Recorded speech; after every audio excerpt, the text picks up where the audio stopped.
तो लिखवा दिए थे ना, क्या लिखवाए थे? स्थिर ताप पर किसी दी हुई तरंगदैर्घ्य के लिए प्रत्येक वस्तु की स्पेक्ट्रमी उत्सर्जन क्षमता तथा उसी ताप पर तथा अवशोषण क्षमता का अनुपात नियतांक होता है। ठीक है ना?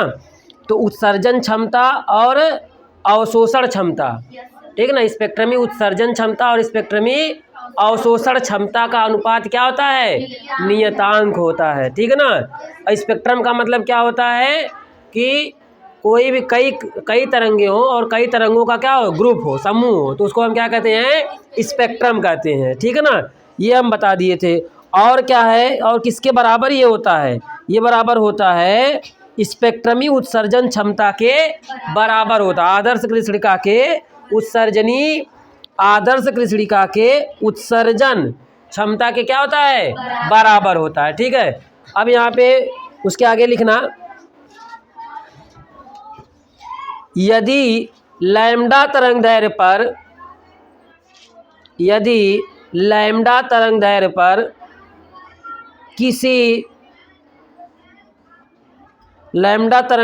किसी वस्तु की स्पेक्ट्रमी उत्सर्जन क्षमता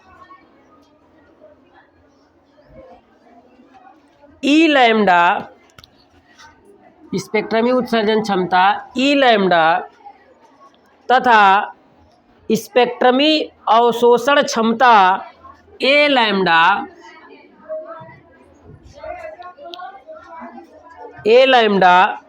है, तो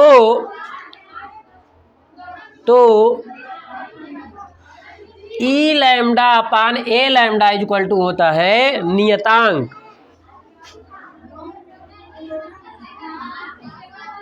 e lambda upon A lambda equal to क्या होता है?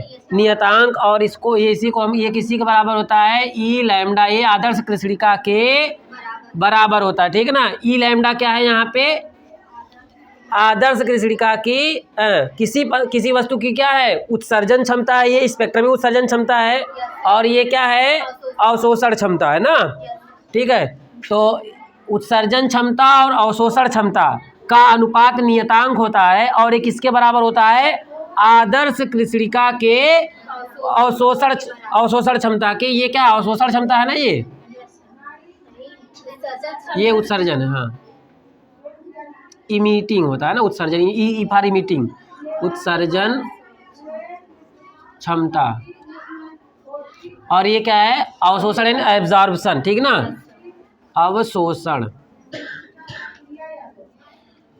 तो उत्सर्जन क्षमता और अवशोषण क्षमता का अनुपात क्या होता है? नियतांक होता है। और ये किसके बराबर होता है? आदर्श कृष्णिका के उत्सर्जन क्षमता के बराबर होता है। ये किसका नियम है?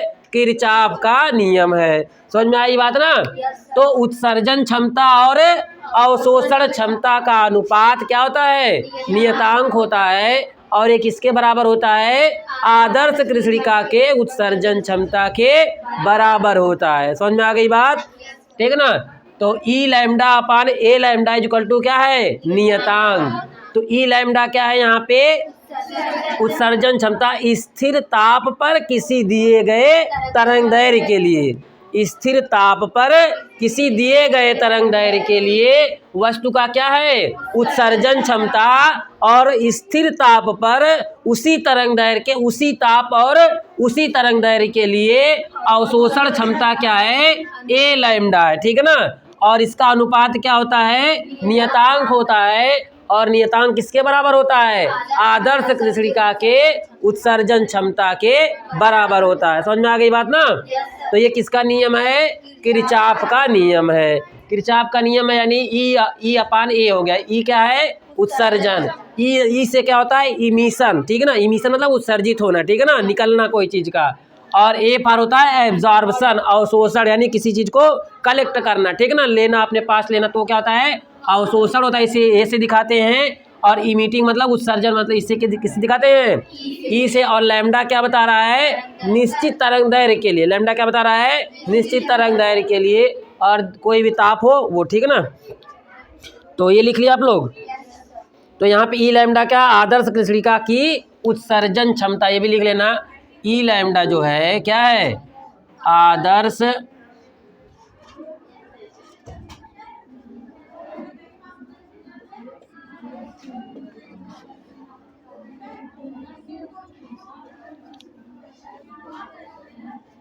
आदर्श कृष्णिका की उत्सर्जन क्षमता। ठीक है, तो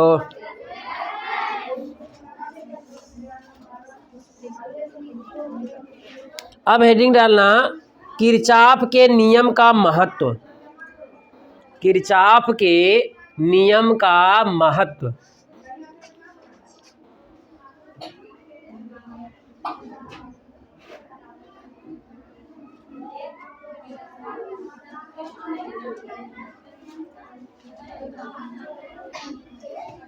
अब देखो कोई पृष्ठ है, ठीक है ना, कोई पृष्ठ है, जैसे यही पृष्ठ है, किसी निश्चित तरंग दैर्घ्य को बहुत अच्छे से एब्जॉर्व करता है, सब बहुत ज़्यादा एब्जॉर्व कर लेता है, तो उसी तरंग दैर्घ्य को वो बहुत अधिक उत्सर्जित भी करेगा। समझ में आई बात? मतलब जैसे मान लो कि लाल रंग को, ठीक है ना, लाल रंग को ये बहुत ज़्यादा अवशोषित कर ले रहा है। लाल रंग की कोई तरंग दैर्घ्य होगी, निश्चित तरंग दैर्घ्य है, उसको क्या कर रहा है, बहुत ज़्यादा अवशोषित कर रहा है, तो ये लाल रंग को बहुत ज़्यादा उत्सर्जित भी करेगा। ऐसा नहीं करेगा तो ये नियतांक नहीं रहेगा, क्योंकि उत्सर्जन अगर अधिक है तो अवशोषण भी अधिक होना चाहिए, अवशोषण अधिक है उत्सर्जन भी अधिक होना चाहिए। अगर ये बदल जाएंगे तो नियतांक बदल जाएगा और ये नियम फेल हो जाएगा। समझ में आई बात ना? तो किरचॉफ के नियम से क्या निष्कर्ष निकलता है कि निश्चित तरंग दैर्घ्य के लिए कोई पृष्ठ एक जिस तरंग दैर्घ्य को जितना ज़्यादा अवशोषित करता है उतना ही अधिक वो क्या करता है, उत्सर्जित भी करता है। समझ में आई बात ना? ये किससे निष्कर्ष निकल रहा है, किरचॉफ के नियम से। और किरचॉफ का नियम क्या है, ई lambda upon A lambda. E lambda क्या है, निश्चित ताप और दिए गए तरंग दैर्घ्य के लिए उत्सर्जन क्षमता, और ए लैम्डा है निश्चित ताप और दिए गए तरंग दैर्घ्य के लिए अवशोषण क्षमता का अनुपात नियतांक होता है। इससे निष्कर्ष निकलता है कि एक निश्चित तरंग दैर्घ्य के लिए कोई पृष्ठ यदि अधिक अवशोषण करता है तो अधिक उत्सर्जन भी करेगा।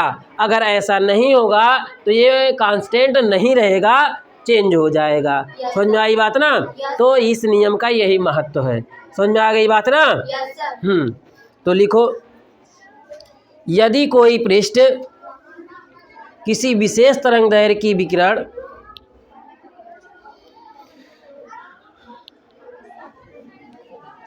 यदि कोई पृष्ठ किसी विशेष तरंग दैर्घ्य के विकिरण का अच्छा अवशोषक होता है, अच्छा अवशोषक होता है, तो वह उसी तरंग दैर्घ्य के विकिरण के लिए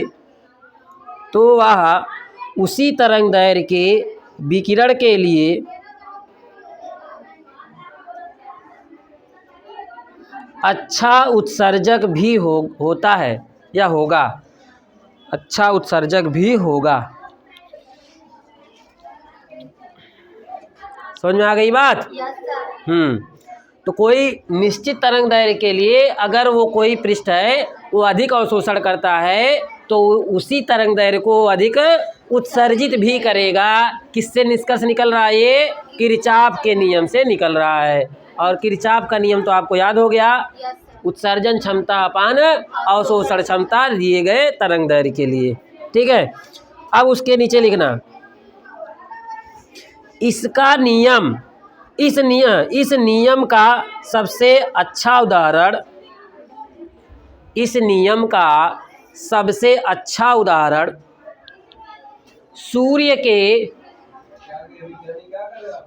सूर्य के स्पेक्ट्रम में पाई जाने वाली फ्राउनहोफर, नया नाम आ गया, आता है फ्राउनहोफर रेखाएं हैं। ठीक है। अब ये सूर्य में फ्राउनहोफर रेखाएं क्या होती हैं? आपको पता है कि सूर्य से आने में कितनी कलर आते हैं? सूर्य से 7, ठीक है ना। विबग्योर 7 कलर के रंग आते हैं और सबको मिलाकर हम श्वेत प्रकाश कहते हैं, ठीक है ना। अब देखो यहाँ पे सूर्य ये है और सूर्य के बीच में पाया था कोर, यानी कि जो सूर्य का मेन पार्ट है जहाँ पे दहन होता है, न्यूक्लियर फ्यूजन होता है, वहाँ पे ये क्या कहलाता है? कोर। अब ये बीच में कोर है, अब कोर जल रहा है तो यहाँ से प्रकाश की किरणें निकल रही हैं, विकिरण निकल रही हैं। अब ये विकिरण बाहर आ रही हैं, ठीक ना। जब बाहर आ रही हैं तो यहाँ पे कुछ वायु के कुछ कणों का मंडल पाया जाता है बाहर इसके, ठीक है ना। कुछ कण या वायु रहेंगे या कोई एटम, अलग अलग प्रकार के तत्व यहाँ पाए जाएंगे। अब अलग अलग प्रकार के तत्व पाए जाएंगे तो ये तत्व क्या करते हैं कि कुछ विशेष विकिरण को ये अवशोषित कर लेते हैं, ठीक है ना। कुछ विशेष विकिरण को ये क्या कर लेते हैं? अवशोषित कर लेते हैं। अब अगर ये अवशोषित कर लिए तो उस कलर को या उस तरंग दायरे को वो पृथ्वी पर आने नहीं देंगे या किसी ग्रह पर जाने नहीं देंगे। अब मान लो कि एक क्रम से इधर आ रही है, अलग अलग तरंग दैर्घ्य की तिरंगे होंगी, किरणें होंगी। अब मान लो यहाँ पे एक अंगस्ट्राम की, एक अंगस्ट्राम होती नहीं, बस समझने के लिए समझ लो, 1 अंगस्ट्राम, 2 अंगस्ट्राम, 3 अंगस्ट्राम, ऐसे ऐसे जा रही हैं। अब मान लो कोई ऐसा तत्व यहाँ पर विद्यमान है जो 3 अंगस्ट्राम की तरंग दैर्घ्य को अवशोषित कर लेता है, ठीक है ना। जो क्या करता है? 3 अंगस्ट्राम की तरंग दैर्घ्य को क्या कर लेता है? अवशोषित कर लेता है। अब यहाँ पे 3 अंगस्ट्राम आने वाला था, लेकिन यहाँ पे कोई तत्व था और ये इसको ले लिया, तो ये किरण यहाँ पे नहीं आएगी, और नहीं आएगी तो यहाँ पे काली पट्टी दिखाई देगी, और यही काली पट्टी को फ्राउनहोफर रेखाएं कहते हैं। मजा आया? तो सूर्य के बीच में क्या बता? कोर होता है। अब कोर में कौन सी अभिक्रिया होती है? Nuclear fusion. न्यूक्लियर फ्यूजन मतलब हाइड्रोजन मिलते हैं, हाइड्रोजन मिलकर हीलियम बनाते हैं। 2 हाइड्रोजन के परमाणु मिलकर हीलियम बनाते हैं। अब इस घटना को, इस अभिक्रिया को हम न्यूक्लियर फ्यूजन कहते हैं, ठीक है ना। अब यहाँ पे हाइड्रोजन से हीलियम बन रहा है। अब बन रहा है तो यहाँ से विकिरण निकलेंगी, ठीक है ना, यानी कि रेडिएशन निकलेंगी। अब ये रेडिएशन अलग अलग तरंग दैर्घ्य की होंगी, अलग अलग तरंग दैर्घ्य क्योंकि, लेकिन बाहर कुछ तत्व पाए जाएंगे, गैस तो या कुछ भी तत्व पाए जाएंगे। अब ये तत्व कुछ विशेष तरंग दैर्घ्य को क्या कर लेंगे? अवशोषित कर लेंगे। अब ये मान लो कि यहाँ पे 3 अंगस्ट्राम की तरंग दैर्घ्य को ये क्या कर लिया? अवशोषित कर लिया। अब यहाँ पे अगर ये 3 अंगस्ट्राम की तरंग दैर्घ्य को अवशोषित कर लिया तो यहाँ पे ये तो आने नहीं देगा इसको। अब अगर ये आने नहीं देगा तो यहाँ पे कुछ नहीं, क्या दिखेगी? ब्लैक पट्टी दिखेगी, और इस ब्लैक पट्टी को फ्राउनहोफर रेखाएं कहते हैं। क्या कहते हैं? समझ में आ गई बात ना? तो चलो, अच्छी बात है, समझ में आ गई तो।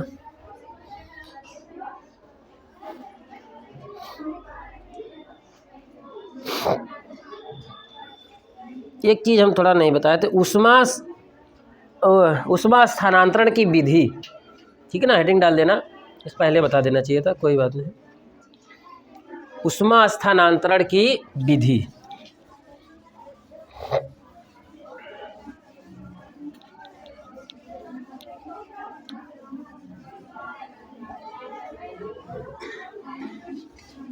हो गया? तो उष्मा स्थानांतरण हमारे 3 प्रकार से होता है ना। चालन, संवहन, विकिरण।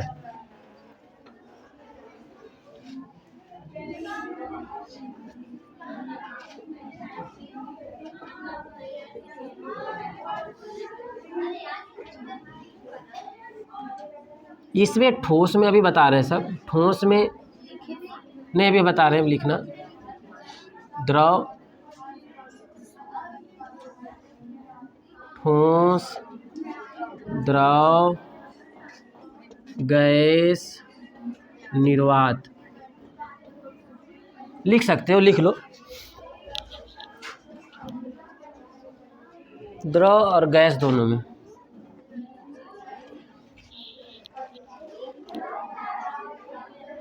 यहाँ पे होता है कंपन, यहाँ पे होता है स्थानांतरण।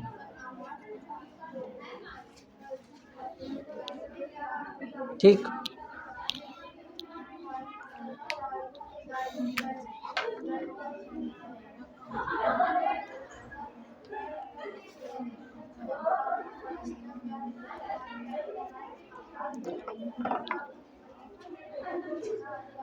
हो गया। तो क्या है ये, क्या क्या हेडिंग डाले आप लोग, ऊष्मा स्थानांतरण की विधि। तो कितने प्रकार की है विधि? 3 प्रकार की। पहली क्या है? दूसरा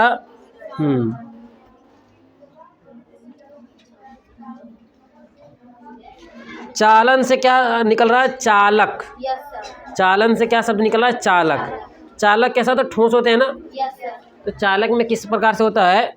मतलब चालक ठोस है, और ठोस में क्या होता है? चालन विधि द्वारा।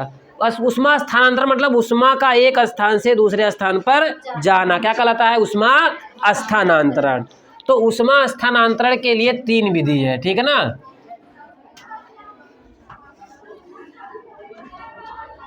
पहला है चालन। जैसे देखो, अब ये ठोस पदार्थ है, 3 प्रकार के पदार्थ होते हैं, ठोस, द्रव, गैस। तो ठोस में क्या होते हैं कि जो पदार्थ के कण होते हैं वो अपने जगह पर स्थिर रहते हैं और कंपन करते हैं। जैसे अगर ये ठोस है और यहाँ पे ये किससे बना रहेगा?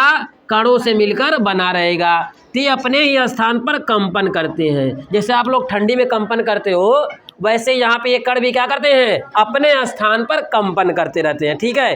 तो ये किस में होता है? ठोस में। और द्रव में क्या होते हैं? वो आपस में घूमते रहते हैं अपने तल के भीतर, तल से ऊपर नहीं जाते हैं। क्या ऐसा होता है कि पानी गिलास में रखें और ऊपर उड़ रहा है, ऐसे जाता है? ऐसा नहीं जाता है ना। तो उसमें क्या होता है? तल के अंदर कण क्या करते हैं? गति करते हैं। लेकिन गैस है, गैस सिलेंडर अगर खुल जाए तो पूरा कमरा भर जाएगा उससे, ठीक है ना। परफ्यूम लगाओ वो पूरा दूर तक फैल जाएगा, गैस है वो सब। तो गैस के कण क्या होते हैं? चारों दिशाओं में घूमते हैं। और ठोस द्रव के क्या होते हैं? तल के भीतर घूमते हैं। और चालन ठोस में क्या होते हैं? अपने स्थान पर कंपन करते रहते हैं, कांपते रहते हैं, ठीक है ना। अब देखो, जब इसको हम गर्म किए, ठोस है ये, ठोस को हम जब गर्म किए तो गर्म करेंगे तो ये जो कंपन है ना, ये कंपन जो होता है ताप बढ़ाने पर बढ़ता है, ठीक है ना। जैसे हम लोग को ठंडी बढ़ने पर कंपन बढ़ता है, इनका ताप बढ़ाने पर कंपन बढ़ता है, ठीक है ना। तो ताप बढ़ाएंगे तो इनका कंपन बढ़ेगा। अब ये जैसे 2 कण हैं, यहाँ पे 3 कण हैं। अब इसको हम गर्म कर रहे हैं, गर्म करेंगे तो इसका कंपन बढ़ रहा है। यहाँ पे मान लो गर्म कर रहे हैं, इसको किसी बर्नर से गर्म कर रहे हैं। अब अगर यहाँ से गर्म करें तो इसका कंपन क्या होगा? बढ़ेगा, ठीक है ना। अब ये टक्कर मारेगा इसको, ये तो अपना कंपन कर रहा है, और इसको कहेगा, इसको अपनी ऊष्मा क्या करेगा? ये दे देगा अपनी ऊष्मा। किसको दे देगा? दूसरे वाले को, ठीक है ना। अपने स्थान पर कंपन कर रहा है और अपनी ऊष्मा किसको दे रहा है? बगल वाले को। अब ये बगल वाला भी ऊष्मा पा गया, अब ये क्या करेगा? अपने बगल वाले को देगा, ठीक है ना। और ये भी कंपन करना, जितना ज़्यादा टेम्परेचर बढ़ेगा उतना कंपन उसका बढ़ता जाएगा। और बहुत ज़्यादा अधिक गर्म कर दिए तो कंपन ना करके और वो क्या घूमने लगेगा, और जब घूमने लगेगा वो क्या हो जाएगा? द्रव हो जाएगा, ठीक है ना, ठीक है ना। तो इसीलिए ना गर्म करते हैं ठोस को, तो धीरे धीरे वो क्या बन जाता है? द्रव बन जाता है। और गर्म करो तो गैस बन जाता है। तो अगर इसे ठोस है तो ठोस को गर्म करेंगे, कंपन बढ़ता जाएगा इसका। अब कंपन बढ़ता जा रहा है तो ये ऊष्मा क्या करेगा? दूसरे को देगा, दूसरा तीसरे को देगा। ऐसे ऊष्मा क्या हो रही है? आगे बढ़ रही है, स्थानांतरित हो रही है। तो ये विधि क्या कहलाती है? चालन विधि कहलाती है। और यहाँ पे कण जो है, माध्यम के कण जो है अपने स्थान पर फिक्स रहते हैं, यानी कि माध्यम के कण चलते नहीं हैं बल्कि कंपन मात्र करते हैं, ठीक है ना। तो किस विधि में होता है? चालन विधि में। तो इसमें कम माध्यम के कण क्या करते हैं? कंपन करते हैं। अब चलते हैं संवहन पे। अब यहाँ पे द्रव है और द्रव में हम क्या कर रहे हैं? इसको गर्म कर रहे हैं। अब द्रव को गर्म करेंगे तो इसके कण क्या होते हैं? तेजी से घूमना स्टार्ट कर देते हैं, ठीक है। अभी आप जैसे जल्दी से गर्म करो, आप एक गिलास मान लो किसी बर्तन में पानी गर्म किए, बहुत तेज़ी से गर्म किए और तुरंत अपने गैस को बंद कर दिए, तो नीचे अभी आप उंगली डालोगे ना तो नीचे पानी गर्म मिलेगा, ऊपर ठंडा मिलेगा, ठीक है ना। आप ऐसा महसूस किए होगे, मान लो ठंडी में गर्म पानी पीना है तो क्या होता है, अगर हम क्या करते हैं गर्म कर लेते हैं उसको, तो ऊपर वाला गर्म रहता है या नीचे कहीं पे भी हमें गर्म ठंड दोनों महसूस होता है, ठीक है ना। ऐसा क्यों होता है, यहाँ पे देखो कण जो है, अब जैसे ये अधिक गर्म हो गया, नीचे वाला कण अधिक गर्म हो जाएगा तो ये दौड़ा हुआ ऊपर जाएगा, ठीक है ना। जो अधिक गर्म हो गया कहाँ जाएगा, ऊपर जाएगा। अब यहाँ पे जगह खाली हो गई तो यहाँ पे ये ठंडा वाला जो नीचे आएगा, ठीक है ना। अब फिर यहाँ पे फिर ये और कोई गर्म होगा, फिर गर्म होकर के ऊपर जाएगा, फिर यहाँ पे फिर इसको भरने के लिए आ जाएगा। तो ये क्या होते हैं, आपस में घूमते रहते हैं, ठीक है। और घूमते घूमते अगर मान लो आप बहुत जल्दी से गर्म करके तुरंत हटा लिए तो ये प्रोसेस हो नहीं पाता जल्दी से, इसलिए ऊपर का पानी ठंडा ही रहता है और नीचे का गर्म रह जाता है, ठीक है ना। तो इसमें क्या होता है, माध्यम के कण क्या हो रहे हैं, चल रहे हैं, ठीक है ना। इसलिए इसमें संवहन विधि होती है। और इसी तरह अगर गैस को भी गर्म कर रहे हैं, हम गैस को बंद करके ही रखेंगे, ठीक है ना, गैस को गर्म कर रहे हैं तो इसमें भी वही प्रोसेस होता है कि कण जो है इसको ये गर्म अधिक हुआ तो ये ठंडी जगह जाना चाहेगा, फिर ठंड वाला गर्म में आएगा, ऐसे ये पूरा क्या हो जाएगा, गर्म हो जाएगा, पूरी गैस गर्म हो जाएगी या पूरा द्रव गर्म हो जाएगा। तो इस संवहन विधि में क्या है, आपके कण का क्या हो रहा है, स्थानांतरण हो रहा है। और कौन कौन से हैं यहाँ पे, द्रव और गैस है। यानी संवहन विधि में ऊष्मा का स्थानांतरण किन पदार्थों में होता है, द्रव और गैस में होता है, और चालन में किस में होता है, ठोस में होता है। अब देखो, अब ये दोनों समझ में आ गया ना। अब हम चलते हैं विकिरण पे। तो विकिरण क्या है कि विकिरण में जो है ठोस, द्रव, गैस और निर्वात, विकिरण मतलब तरंग के रूप में, ठीक है ना। ऊष्मा जब तरंग के रूप में चले तो उसको हम विकिरण कहते हैं, ठीक है ना। अब विकिरण के रूप में चलती है, जैसे सूर्य से प्रकाश की किरणें आती हैं पृथ्वी पर और हमें गर्म महसूस होता है, यानी उसके पास ऊर्जा होती होगी तभी तो गर्म महसूस कराती है। और तरंगे क्या है, आपकी ऊष्मा क्या, ये क्या है, किस माध्यम से आती है, विकिरण। विकिरण क्योंकि बीच में क्या है, निर्वात है, ठीक है ना, बीच में हवा है नहीं, सूर्य से प्रकाश की किरणें आ रही हैं और बीच में निर्वात है। अगर वो मान लो संवहन विधि से आता तो द्रव या गैस चाहिए उसको, या चालन विधि से आता तो उसको ठोस चाहिए। लेकिन विकिरण विधि में ठोस में भी चलती है, द्रव में भी चलती है, गैस में भी चलती है और निर्वात में भी चलती है। तो निर्वात में चलते हुए आकर कहाँ पे, पृथ्वी पर आती है और इसीलिए हमें गर्म महसूस होता है। तो ये कौन सी विधि कहलाती है, विकिरण विधि कहलाती है, ठीक है ना। अब जैसे आप कांच ले लो, ठीक है ना, कांच ले लो, कांच का दरवाज़ा लगा दो और तब भी यहाँ बैठो तब भी आपको गर्म महसूस होता है ना। तो ठोस, कांच क्या है, ठोस है, ठोस में भी ऊष्मा आ रही है, ठोस से भी ऊष्मा आ रही है ना, दूसरे कमरे में आ जाती है।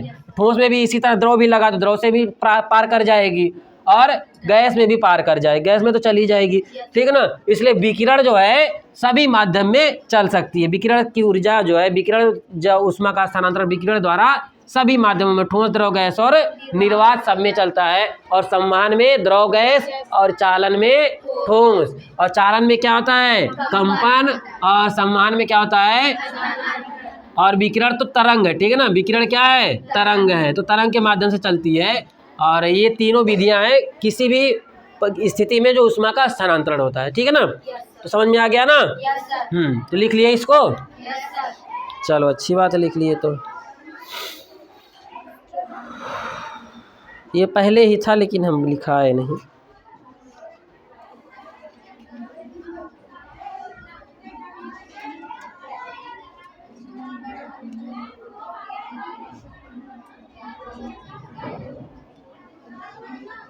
अब हेडिंग डालना वीन का नियम, वीन।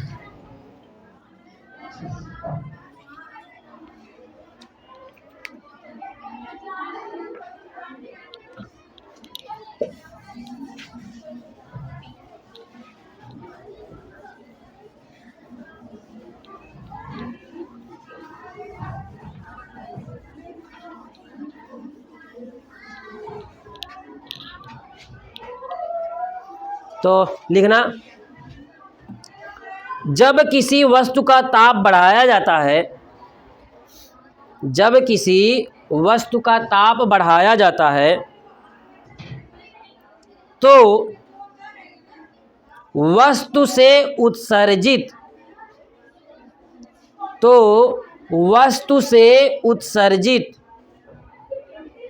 ऊर्जा के अधिकतम मान के बाद, वस्तु से उत्सर्जित ऊष्मा के अधिकतम मान के बाद और अधिक ताप बढ़ने पर, और अधिक ताप बढ़ने पर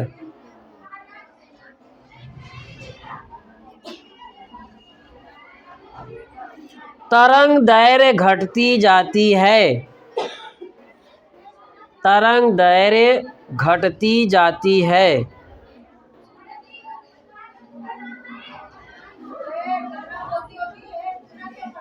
तथा दिए गए ताप पर, तथा दिए गए ताप पर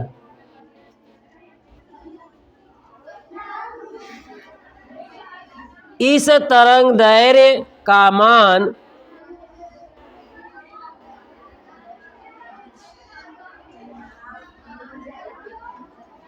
परम ताप के व्युत्क्रमानुपाती होता है, परम ताप के व्युत्क्रमानुपाती होता है।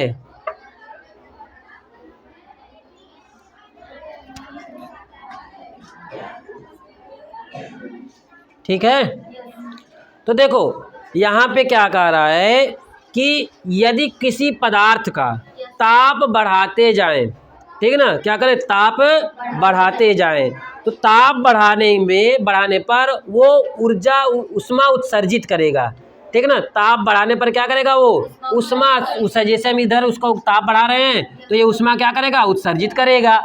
अब उत्सर्जित ताप बढ़ा रहे हैं और ये उष्मा उत्सर्जित कर रहा है, तो एक ऐसा ताप आएगा जहाँ पर वो अधिकतम उष्मा उत्सर्जित करेगा, ठीक है ना। एक ऐसी स्थिति आएगी कि वो अधिकतम उष्मा उत्सर्जित करेगा। अब यदि उससे अधिक ताप बढ़ाएं, ठीक ना, अब यदि उससे अधिक ताप बढ़ाएं तो ताप बढ़ाने पर, क्योंकि वो अधिकतम उत्सर्जित कर चुका है, अब उससे ज़्यादा उत्सर्जित नहीं करेगा, तो अधिकतम उससे अधिक ताप बढ़ाएंगे तो जो उत्सर्जित हो रहे उष्मा विकिरण के रूप में निकल रही है वो ऊर्जा ना बढ़ करके उसके स्थान पर वो अपनी तरंग दैर्घ्य घटाने लगती है, ठीक है ना। जो विकिरण निकल रही है उसकी तरंग दैर्घ्य क्या होने लगती है, घटने लगती है। और उसके बाद ये जो तरंग दैर्घ्य घट रही है ये इसके परम ताप के व्युत्क्रमानुपाती होती है। समझ में आई बात कुछ? देखो यहाँ पे जैसे ये हमारे पास पदार्थ है और इसको हम क्या कर रहे हैं, गर्म कर रहे हैं, तो ये गर्म करेंगे तो ये विकिरण ऊर्जा उत्सर्जित करेगा, यहाँ से उस ऊर्जा निकलेगी और ऊर्जा निकलती जाएगी। ताप बढ़ाते जा रहे हैं, ताप बढ़ाते जा रहे हैं। अब ताप बढ़ाने पर एक ऐसी स्थिति आएगी कि अधिकतम उष्मा उत्सर्जित, अधिकतम विकिरण उत्सर्जित होगी, अधिकतम ऊर्जा उत्सर्जित होगी, उसके बाद उससे अधिक ऊर्जा ये उत्सर्जित नहीं कर सकता। तब भी यदि हम ताप बढ़ाएं तो ताप बढ़ाने पर क्या होता है कि इससे जो विकिरण निकल रही है इसकी तरंग दैर्घ्य क्या होती है, घटने लगती है। इसकी तरंग दैर्घ्य क्या होती है, घटने लगती है। और तरंग दैर्घ्य जो होती है ये इसके परम ताप के क्या होती है, व्युत्क्रमानुपाती होती है। ये तरंग दैर्घ्य किसके व्युत्क्रमानुपाती होती है, परम ताप के। यानी ताप और बढ़ाएंगे तो तरंग दैर्घ्य और घटती जाएगी, जितना ताप बढ़ाएंगे तरंग दैर्घ्य क्या होती जाएगी, घटती जाएगी।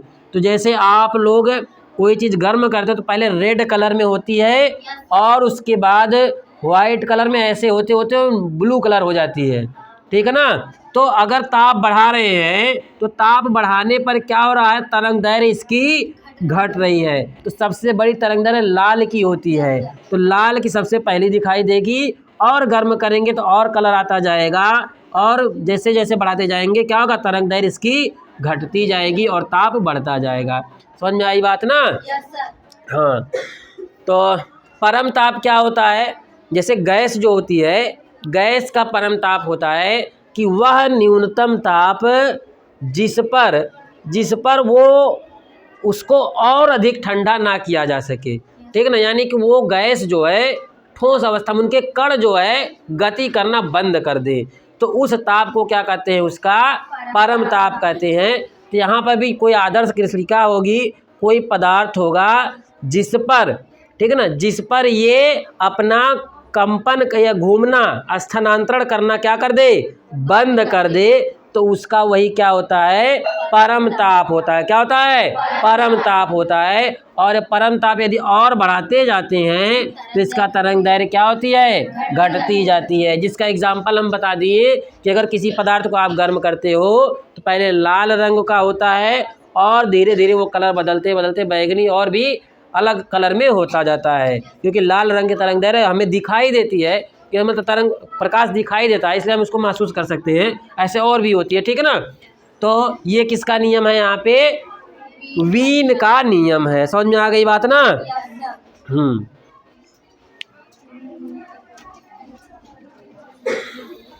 तो आगे की क्लास कल होगी, कल नहीं।